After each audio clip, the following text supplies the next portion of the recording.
Hi, I'm Sal Mercogliano, Associate Professor of History at Campbell University in North Carolina, former merchant mariner, and an adjunct professor of maritime industry policy at the U.S. Merchant Marine Academy. And this is what's going on the Suez with a special choke point edition here, talking about some other areas around the world. So, weekend edition here, it's April 18th. Let's talk about what's going on with our favorite ship. So, here she is, still in the Suez, have not moved. She's in the Great Bitter Lake. Uh, this time, the end of the convoys are heading out. You see the southbound convoy heading out, northbound convoy heading up the up channel right there. Routine traffic has been going on in the Suez. Haven't seen really anything different or special going on here. Adjust my camera there a little bit for everybody. So nothing new.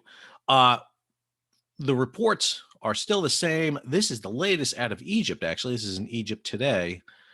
Egypt's Suez Canal Authority denies media reports on reasons of ever given accident. Go here for the report a little bit.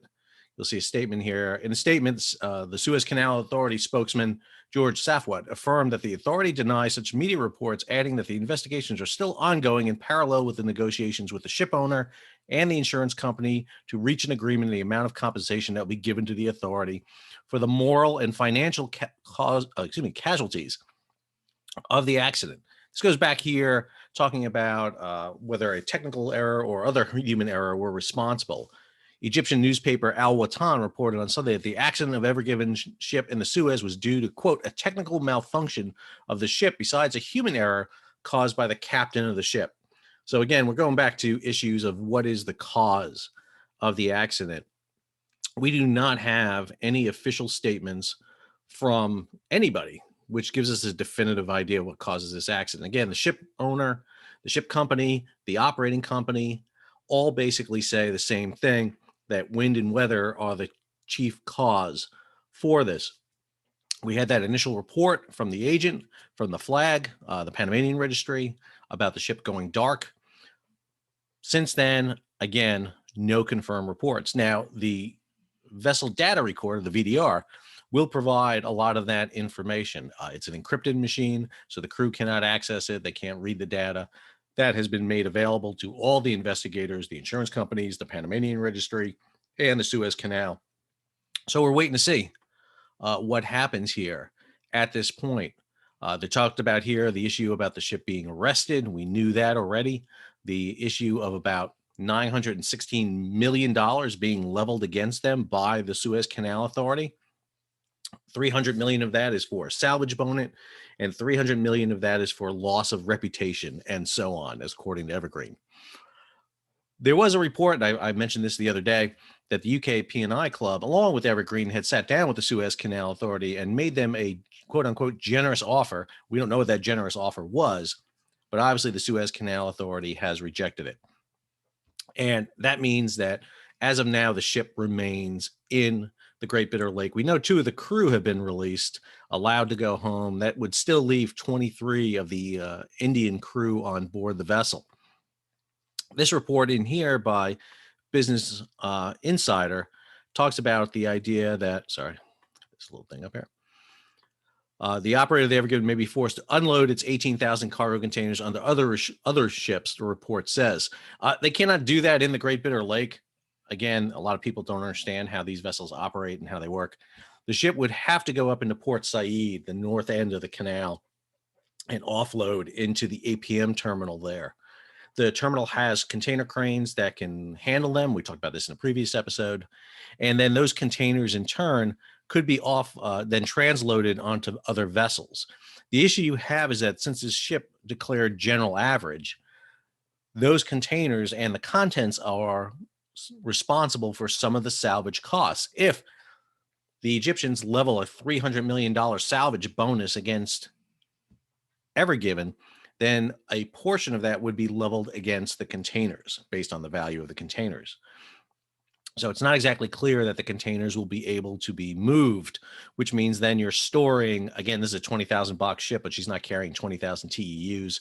She's probably carrying somewhere in the range between 12 and 15,000 containers on board because they're longer, the 40 footers. But those containers would have to basically pay at least 10% above and beyond their value for them to be allowed to be moved. but that's going to be up to the Egyptian government.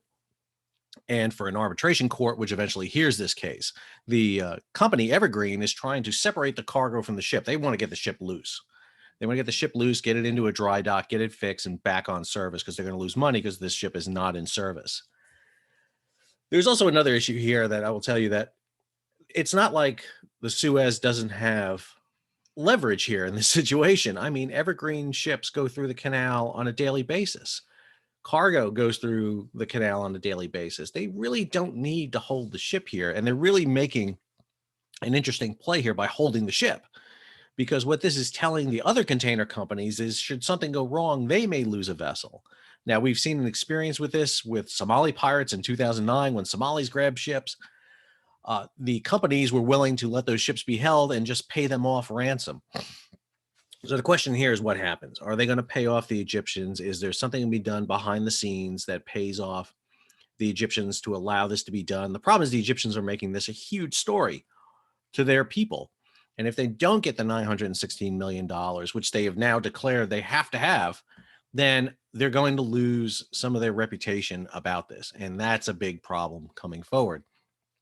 Going forward here, the Suez Canal shutdown reveals the importance of the Middle Corridor. I'm not a follower of modern diplomacy by any means, but the reason I put this story up here is that other nations, particularly Russia in particular, are making a big stink about this story and highlighting the fact that there are alternative routes besides the Suez Canal. And in this story in particular, that's one of the things they're doing. They're trying to highlight alternative routes, either overland in Russia or through the northern passage, actually it's a northeastern passage through the Arctic. And you see that being made here, and they're talking about this alternative. Again, not a big advocate for this, but this is the story that's going out there. There was also another story out that was interesting that people have been talking about. This is the BBC story talking about the fact that there's going to be a Gnome shortage in Great Britain because there was a large load of garden gnomes on board, and they are stranded and stuck on board Ever Given. We're getting stories about this now coming out. Lazy Boys, I mentioned on a previous video, talked about this, that there were 3 container loads of their furniture that's stuck on Ever Given. We know there's some microchips and some processing computer wear on this vessel that's going to impact some production for some companies in Europe. And we're going to hear more and more of these as they manifest themselves come forward. So that's basically it with Ever Given and the update there. I wanted to talk about something else. The closure of the Suez Canal was a major choke point. We saw what happened when you shut down a choke point for 6 days. Now, the Suez in particularly is a very vital one because there's really no alternative to it. But right now, there are 2 other maritime stories going on with not so much choke points, but contested seas. And I just want to drop them in here because they are of some significance going forward, and they could elevate into issues that may hit the news and mainstream. So the first one here is off in the South China Sea. So for weeks, Chinese fishing vessels, part of their Chinese militia, have been anchored in anchored in a small area, a shoal area, which is part of the Philippines. The Philippines claim this water as their own. The Chinese have been using their fishing fleet very aggressively, and more importantly, their naval militia very aggressively to exert sovereignty over key areas. Earlier this year and part of last year, we saw the Chinese fishing fleet. They tend to go and fish in areas right outside what's called the economic exclusion zone of countries. That is the 200-mile distance from the high water mark that countries claim as their economic areas. In other words, the resources in those areas are theirs, and they can monitor and control them. We saw that off of the coast of Peru. We saw it off of Ecuador. We saw it off of Chile. And here we're seeing it in the Philippines. Now, these are not fishing boats. These are boats that have been sitting there and anchored. They're not going out fishing. Instead, they're just physically occupying shoal water areas of the Philippines. Created a little bit of a controversy there for quite a while. Again, these are vessels that are being paid by the Chinese government to basically sit there. They're not fishing. They're not deriving wealth. Story in the Diplomat here talked about that the vessels are departing, that they are leaving. And the Chinese have been doing this periodically to really demonstrate their ability to go in and grab these kind of contested areas and talk about them. The Chinese are developing these small islands, they're nothing more than rock outcropping, some of these, into bases. And you may ask, why are they doing this in the South China Sea? It's part of area that they've claimed historically for themselves. This is something called the Nine Dash Line. But more importantly, China is very concerned about their trade being cut off. A lot of people will talk about this being military and that the Chinese are expanding militarily here with bases, and they are. They're putting airfields and missile defense areas in here. But in truth, one of the things they're very concerned with is their trade getting cut off. And all that trade that goes to the Suez, for example, has to pass through the South China Sea. It is a choke point. And a nation like Singapore, the Philippines, Vietnam could interdict Chinese trade. And that's one of the reasons why they want to protect them. And we see them doing this. This all manifested itself this past week as both the United States and the Chinese sent one of their carrier groups into the South China Sea. The U.S. sent the Theodore Roosevelt, and the Chinese sent one of their carriers in. This was the headline in a story in The Drive. U.S. and Chinese carrier groups mass in the South China Sea. I don't think they really massed as much as they basically both deployed at the same time. This is an image that came from the bridge of one of the American warships that was basically shadowing the Chinese carrier Laotian. I'm not sure I'm saying that right. I apologize again. My Mandarin, not what it used to be. This is the CO of the ship and the XO, the commanding officer of the XO. Commanding officer, very relaxed. So obviously there's not a lot of tension here going on. They were just monitoring and following them. And there was satellite imagery that showed this. There was one time about 3 American destroyers shadowing the Chinese carrier group. And at the same time, just to be clear, Chinese and Russians used to do this. All the Russians used to do it all the time against our battle groups. And the Chinese do it too. And it's just a little bit of posturing right now. The Americans are not going to allow the Chinese to sail the carrier battle group out from their coast without being monitored. At the same time, the Chinese are not going to allow the Americans to do the same thing. The Theodore Roosevelt battle group and the Makin Island, which is an amphibious vessel, are both in the South China Sea along with escorts. And so we're seeing this kind of posturing as in the South China Sea. What to expect from it? No idea. More than likely, it's just a kind of a little bit of chest bumping right here, but it's a very important thing to be monitoring and know. The Americans will exert periodically what they call freedom of navigation exercises. They will sail in the Taiwan Strait between Taiwan and mainland China. That does not make the mainland Chinese government happy to have American destroyers and warships go through the Taiwan Strait. That is seen as an affront. It provokes reaction lots of times. Lots of times what the Chinese provoke is not against the United States, but against Taiwan. Recently, they violated Taiwanese airspace with a large formation of aircraft. So you have this kind of escalation going on in the South China Sea. I mention this because shipping trade always gets caught up in the middle of these things. So it's really important to be following this. The other one is on the other side over at the Black Sea. In the Black Sea, we see the Russians beefing up their forces. This is a story out of Reuters of units heading into the Black Sea from. Sorry, I hit the wrong button there. Let's go back. There we go. Ships of the Russian fleet going through the Bosphorus and the Dardanelles into the Black Sea. Russians are able to move ships very easily through the Bosphorus and Dardanelles. This is the area, the waterway between Europe and Asia, controlled by Turkey. It's actually governed by something called the Montreux Convention. I'll have a link to it in the show notes for you.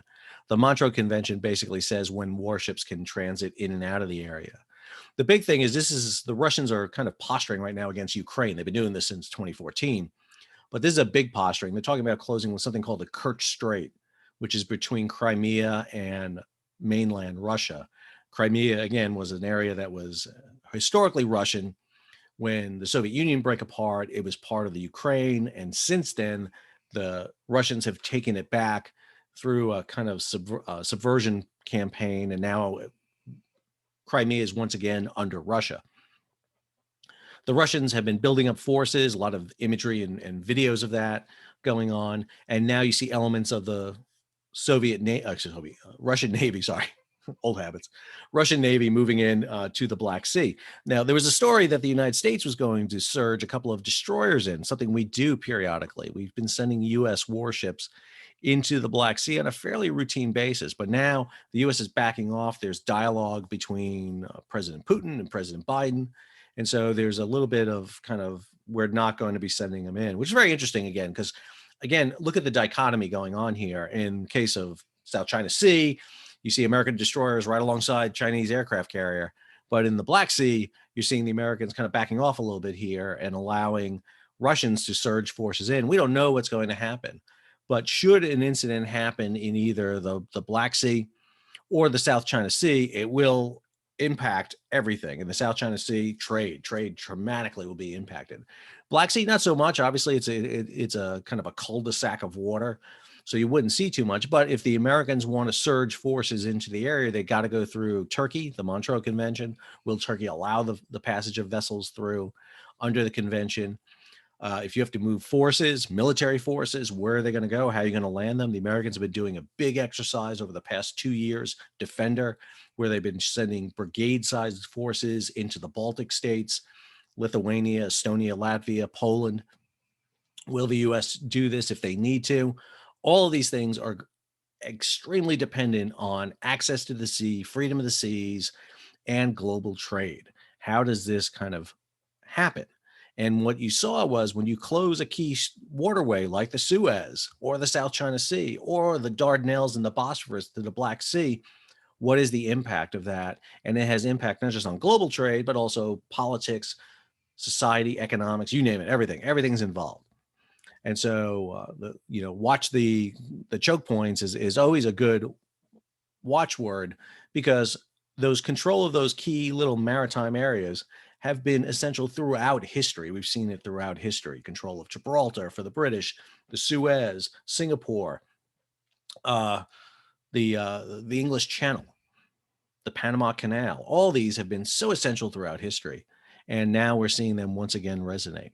So thanks for tuning in. Again, I appreciate it. I'm always happy to take comments from everyone. Please subscribe to my channel. If you want to get updates when new videos are posted, just click on the bell and you'll get an alert when a new video is posted. I appreciate everyone who's got positive feedback. I'm happy to present on information and evidence I have that I can back up with sources. But again, this is an ongoing story. We'll be keeping up with what's going on with Ever Given and the latest on her. I just filmed a new video with Captain John Conrad at G Captain. That should be dropping later today on G Captain, a kind of weekly recap on all things maritime. So we talk a little bit about this, but more importantly, we talk about other topics that you may find interesting, especially on the commercial side. So if you want to head over to G Captain, you can catch that video. If not, thanks again. Give this a thumbs up, subscribe, hit the bell, and you'll get warnings when the new video comes out, which is pretty much every day working on, except on weekends. It's always hard for me on weekends. Got to catch up on other things. But we'll always try to get one posted every day for you. And this week we'll do a special one again on Wednesday, talking about a topic that's beyond Ever Given and more maritime related. So thanks for tuning in and have a great one.